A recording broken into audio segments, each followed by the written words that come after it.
예수님께서 십자가를 지시기 위하여 마지막 예루살렘 입성을 위해서 가시다가 그 입구에 여리고성을 지나가게 되었습니다. 그 여리고성에는 세리장인 삭개오라고 하는 사람이 살고 있었는데, 이 삭개오라고 하는 이름의 뜻은 순결하다, 의롭다라고 하는 그런 뜻입니다. 고귀한 이름의 뜻을 가지고 있습니다. 그런데 그 삭개오의 직업은 세리장입니다. 모든 세리들의 최고의 책임자인 세리장이죠. 여리고는 무역 중심 도시이고 교통의 요지이기 때문에 무역 상품들이 통과할 때마다 통관세를 받을 수가 있었고요. 지역의 특산품인 발삼나무 향료가 많았기 때문에 특산품에 대한 세금도 징수할 수 있었습니다. 세리들이 인위적으로 세금을 징수하고, 그래서 세리만 되면 굉장한 부를 축적할 수가 있습니다. 그래서 이 세리들을 바라보는 유대인들은 이 세리에 대해서 허가낸 도둑놈들 또는 동족의 피를 빠는 매국노라고 유대인들은 그렇게 불렀습니다. 일반 세리도 그런데 세리장인 삭개오는 동족을 얼마나 더 착취했겠으며 얼마나 더 큰 죄를 지었겠으며 또한 유대인들에게 얼마나 더 큰 미움을 받았겠습니까? 우리 3절 한번 같이 읽겠습니다. 3절 시작. 그가 예수께서 어떠한 사람인가 하여 보고자 하되 키가 작고 사람이 많아 할 수 없어. 그 세리장 삭개오가 어느 날 예수님께서 여리고성을 지나간다고 하는 소문을 들었습니다. 들리는 소문이 예수님은 소경의 눈을 뜨게 하고 기적을 베푸시고 많은 사람들이 예수님을 따른다고 하는 소문을 들었습니다. 그런데 그뿐만 아니고 무엇보다 이 세리장인 삭개오의 귀가 번쩍 뜨이고 삭개오가 충격을 받고 기이하게 생각한 것은 유대인의 선생님이신 이 예수님의 별명이 세리와 죄인의 친구라는 거예요. 희한하죠? 선생님들은 죄인들하고 말도 섞지 않는데 이상하게 유대인의 선생님으로 인식이 되어지는 이 예수님이 세리와 죄인의 친구라는 별명이 있고, 예수님의 제자 중에 역시 마태가 세리 출신이에요. 그러니 세리장 삭개오는 예수님에 대한 강력한 궁금증이 생깁니다. 도대체 이분이 어떤 분인가? 지금까지 이런 사람이 없었거든요. 도대체 어떤 분인가? 강력한 궁금증이 생겼고 예수님을 한번 보러 갔습니다. 그런데 3절에 읽은 것처럼 만나지를 못해요. 이유는 삭개오가 키가 작고 군중들이, 사람들이 앞에 인의 장벽을 치고 있으니까 도저히 예수님을 만나는 것이 불가능합니다. 그런데요, 삭개오가 보고자 하되라고 3절에 되어 있잖아요. 보고자 하되, 이 보고자 하되 이 말은 미완료형, 다시 말해서 앞에 사람이 인의 장벽을 치고 있고 삭개오가 키가 작아서 도저히 예수님을 만나고 싶어도 만날 수 없는 그런 환경에도 불구하고 만나려고 하는 의지가 꺾이지 않는다는 거예요. 계속해서 그럼에도 불구하고 예수님을 만나려고 삭개오는 계속해서 시도하고, 그러다가 번쩍 떠오르는 아이디어가 뭔가, 그게 4절입니다. 같이 읽습니다. 시작. 앞으로 달려가서 보기 위하여 돌 무화과 나무에 올라가니 이는 예수께서 그리로 지나가시게 됨이리라. 삭개오에게 어떤 아이디어가 번쩍 떠올랐는가 하면 앞으로 달려갔다 그랬습니다. 다시 말해서 예수님께서 앞으로 지나갈 경로를 예측하고 그 앞에는 사람이 없을 거 아니에요. 앞으로 먼저 막 뛰어갑니다. 예수님이 지금 걸어가고 계신 그 방향 앞으로 막 뛰어가서, 또 거기 가만히 서 있으면 군중들한테 또 밀리니까 돌 무화과 나무를 발견하고 그 위에 올라가서 예수님이 지나오시는 것을 기다리고 있습니다. 1차 시도에는 실패했는데 좌절하지 않고 예수님을 만나는 것이 실패했는데 키가 작기 때문에 사람들이 앞을 막고 있어서 실패했는데 그래도 어떻게든지 예수님을 보겠다는 간절한 마음이 삭개오에게는 방법이 열리게 된 줄로 압니다. 우리도 신앙생활하다가 나도 정말 예수님을 만나고 싶다. 예수님을 체험하고 싶다. 나도 뭔가 형식적인 신앙이 아니고 생명이 있는 신앙을 하고 싶다. 잘 안 될 수 있어요. 하지만 삭개오처럼 절대 좌절하지 말고 찾고 찾는 자에게는 신앙의 길이 열릴 줄로 믿습니다. 삭개오가 돌감람나무 위에서 예수님이 지나가시는 것을 기다립니다.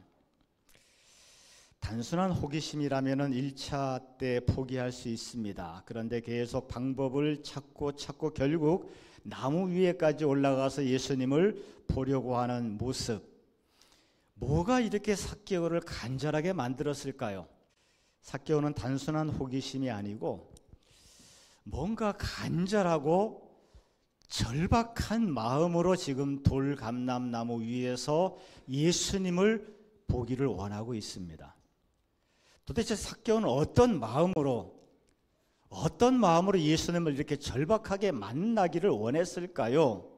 본문에서 삭개오를 칭할 때 세 가지로 표현하고 있습니다. 첫 번째는 부자고, 두 번째는 세리장이고, 세 번째는 키가 작다. 삭개오에 대해서 묘사하는데 성경 본문은 삭개오는 부자이고 세리장이고 키가 작다고 묘사하고 있습니다.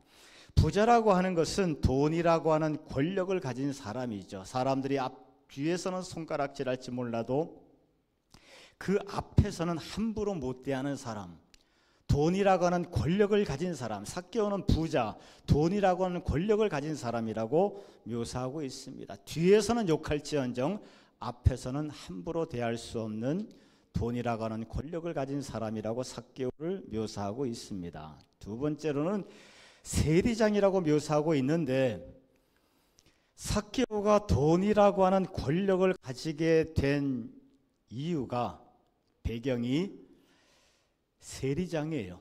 동족을 착취한 결과이고, 세리와 창기는 유대인들에게 있어서 그냥 죄인이란 뜻입니다. 저 사람이 세리다, 저 사람이 창기다, 이 말은 저 사람은 죄인이라는 말과 동격입니다. 삭개오가 세리장이라고 묘사가 되는 것은 삭개오가 돈이라고 하는 힘을 가지게 된 배경이 동족을 착취한 결과고 죄를 지은 결과라는 거예요. 죄의 대가라고 하는 것입니다. 세리가 되고 세리장이 되었다는 것은 그 즉시로 동족들과 원수가 되는 거거든요. 왜 동족들과 원수가 되는 것을 마다하지 않고 돈이라고 하는 권력을, 힘을 얻으려고 삭개오가 이렇게 집착했을까를 생각해 봅니다. 그래서 성경은 삭개오가 키가 작다라고 묘사하고 있습니다. 성경은 사람의 외모에 대해서 그닥 자세히 설명을 하지 않는데요, 삭개오가 키가 작다고 하는 것은 그저 저 정도 작은 걸 얘기하지 않습니다. 왜 웃지 아니하죠? 여러분은 제가 키가 크다고 착각하시는 모양이에요. 아주 작고 심이 작아서 우리 중에는 비교 대상이 없습니다. 거의 장애인 수준으로 보이는 거예요.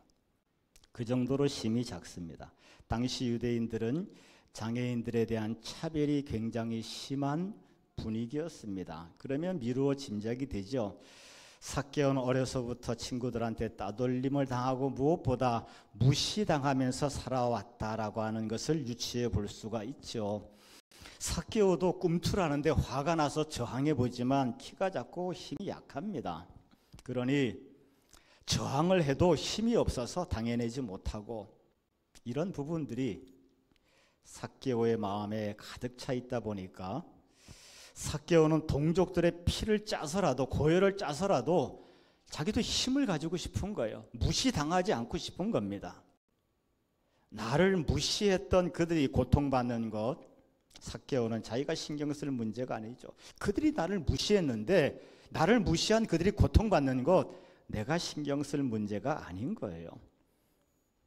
그래서 삭개오는 나를 무시한 세상에 대한 원망과 분노로 돈에 집착하고 힘을 가지기 원했고 동족들의 원수가 되면서까지 악착같이 돈을 벌어서 마침내 세리장까지 된 악착같이 아기처럼 살아간 사람이 이 삭개오입니다. 동족들이 고통받는 것 자기는 관심 없어요. 너희들이 나를 고통스럽게 했고 나를 무시했는데 너희들이 지금 고통당하는 거 삭개오 신경 안 씁니다. 삭개오가 자신이 원하는 대로 더 이상 무시당하지 않는 힘을 가진 사람으로 성공했습니다. 그런데 어느 날 문득 자기 자신을 돌아보니까 외롭죠. 힘을 가지기 위해서 동족들과 원수가 되고 사람들과의 관계가 다 끊어져 버렸는데 어느 날 문득 많이 외롭습니다. 내 주변에 마음을 나눌 사람이 한 사람도 없습니다. 내 생각대로 다 이루었는데 분명히 나는 성공을 했는데 어느 순간 문득 정말 이렇게 사는 것이 맞는 건가? 옳다고 생각하고 아기처럼 지금까지 살아왔는데 문득 드는 생각이 이렇게 사는 삶이 옳은 건가? 라는 회의와 마음 깊은 곳에서 끌어오르는 불안감들 삭개오의 마음에 있었다고 유추가 되어집니다. 그때 예수님께서 여리고로 오신다는 소문을 삭개오가 듣습니다. 그리고 그 예수님의 별명이 세리와 죄인의 친구랍니다. 사람들은 세리, 죄인 손가락질하는데 예수님은 세리, 죄인들과 공감해 주시고 그들을 받아주신다는 얘기를 들은 거예요. 삭개오는 절박하게 예수님을 만나고 싶습니다. 저분은 세리와 죄인의 친구이니 세리요 죄인인 내가 앞으로 어떻게 살아야 될지 내가 지금 갈등하고 있는 이 문제에 대해서 내 삶의 방향에 대해서 저분은 답을 주실 거다라고 하는 희망을 품게 되죠. 그래서 삭개오는 간절함과 절박한 심정으로 체면도 버리고 돌무화과 나무에까지 올라가서 예수님을 만나고자 했습니다. 이런 겸손함과 절박한 심정에 주님은 만나시고 응답하시고 내가 남은 삶의 시간을 어떻게 살아야 될지 길을 보여주실 줄로 믿습니다. 5절 같이 읽겠습니다. 5절 시작. 예수께서 그곳에 이르사 쳐다보시고 이르시되 삭개오야 속히 내려오라 내가 오늘 내 집에 유하여야 하겠다 하시니 지나가시던 예수님께서 나무 밑으로 지나가시면서 문득 걸음을 멈추시고 나무 위를 올려다 보십니다. 그리고 예수님은 삭개오의 이름을 부르시는데 삭개오야 삭개오야 라고 부르십니다. 사람들은 삭개오라고 부를 때 이 나쁜 죄인, 이 도둑놈, 흡혈귀 이런 감정과 인식으로 삭개오를 삭개오라고 불렀습니다. 예수님께서 부르신 삭개오는 지금 삭개오의 귀에 이름 그대로 삭개오가 무슨 뜻이라고요? 의롭고 순결하다. 사람들은 삭개오라고 하는 이름을 부를 때 죄인이고 흡혈귀고 이 못된 놈이라는 그런 인식으로 삭개오라고 부르는데 예수님이 지금 나무 위에 있는 삭개오를 부르실 때 그 삭개오는 의로운 자요, 순결한 자요. 예수님의 마음은 이럴 겁니다. 내 현실은 말할 수 없는 죄인이지만 내 마음 한 곳에는 순결하고 의로운 삶을 꿈꾸고 있다는 것을 내가 안다. 예수님께서 삭개오를 삭개오라고 부르실 때는 네가 죄인인 것은 틀림없고 악착같이 살았고 아기처럼 살아왔던 네 삶을 안다 하지만 내가 보기에 너 마음 한 곳에는 그래도 순결하고 의로운 삶을 꿈꾸고 있다는 것을 나는 안다.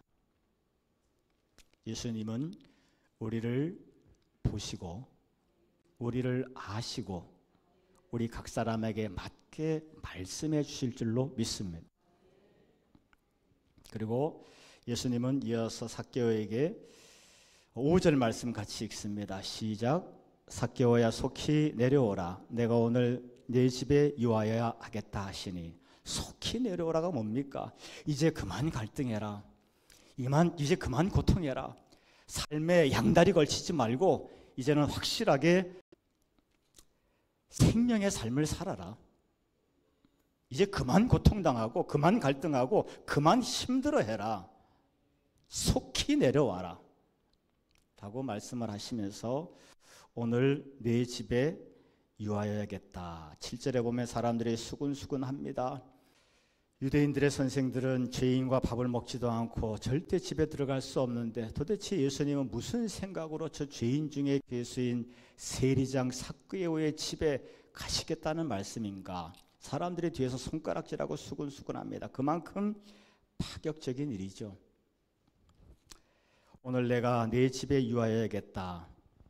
그 말이 삭개오에게는 어떻게 들릴까요? 이분은 정말 나를 말로만 삭개오라고 부르는 것이, 말로만 의롭고 순결한 자고로 부르는 것이 아니고 내 집에 오시겠다는 거예요. 삭개오로서의 삶, 의롭고 순결한 자로서의 삶, 아직 표현되지 않았지만 내 마음 한켠에 움트고 있는 새로운 삶에 대한 희망을 예수님은 지지해 주고 계신다는 거예요. 아직 삭개오라는 이름에 걸맞은 행동을 한 것이 아무것도 없지만 내 마음 한 곳에 의롭고 순결하게 살고자 하는 삭개오로서의 삶을 선택하고자 하는 희망을, 그 작은 희망을, 내 마음속에 나밖에 모르고 있는 그 희망을 예수님은 지지해 주고 계신다. 예수님은 삭개오를 죄인으로 보시지 않는다는 거예요. 집에 와서 같이 유하겠다는 그 말씀으로 삭개오의 귀에는 들립니다. 그 사랑에 삭개오는 변화됩니다. 그리고 고백합니다. 8절 같이 읽겠습니다. 시작.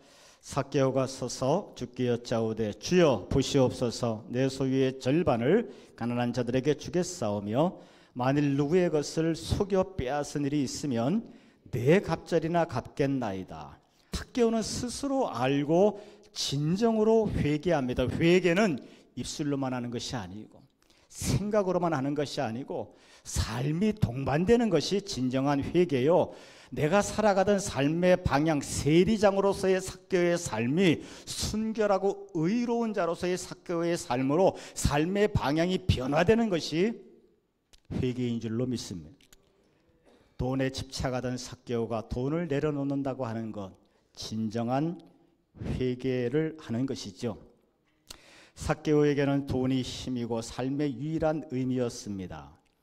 자신이 아기처럼 끌어모았던 그 돈을 내려놓고 내가 지금까지 이루었던 나름대로의 성공적인 삶을 내려놓고 예수 안에서의 새로운 삶을 선택했다고 하는 것, 그것을 말로만 하는 것이 아니고 행동으로 보이는 것이 8절의 고백이죠. 삭개오는 절박함 가운데 내가 정말 순결하고 의로운 삶을 살 것이냐, 아니면 계속해서 동족의 피를 빨아먹는 죄인의 삶을 살 것이냐, 그 삶의 선택의 갈등 속에 절박한 마음으로 그 불안함과 답답함 속에 예수님을 찾아갔던 것이고요. 예수님을 만나는 순간, 예수님께서 삭개오라고 불러주는 순간, 예수님께서 내 집에 유하여야겠다고 말씀하시는 순간, 삭개오는 지금까지는 그 마음에 희망으로만 있었지만 의롭고 순결한 삶으로 살고자 하는, 예수님이 그것을 지지해 주고 있는 것을 느낌과 동시에 삶의 방향이 더 이상 죄인의 삶이 아닌 의롭고 순결한 삭개오의 삶으로 삶의 방향이 전환된 줄로 믿습니다. 그래서 9절 말씀에 예수님께서 이렇게 말씀하시는 거예요. 9절 시작. 예수께서 이르시되 오늘 구원이 이 집에 이르렀으니 이 사람도 아브라함의 자손이미로다.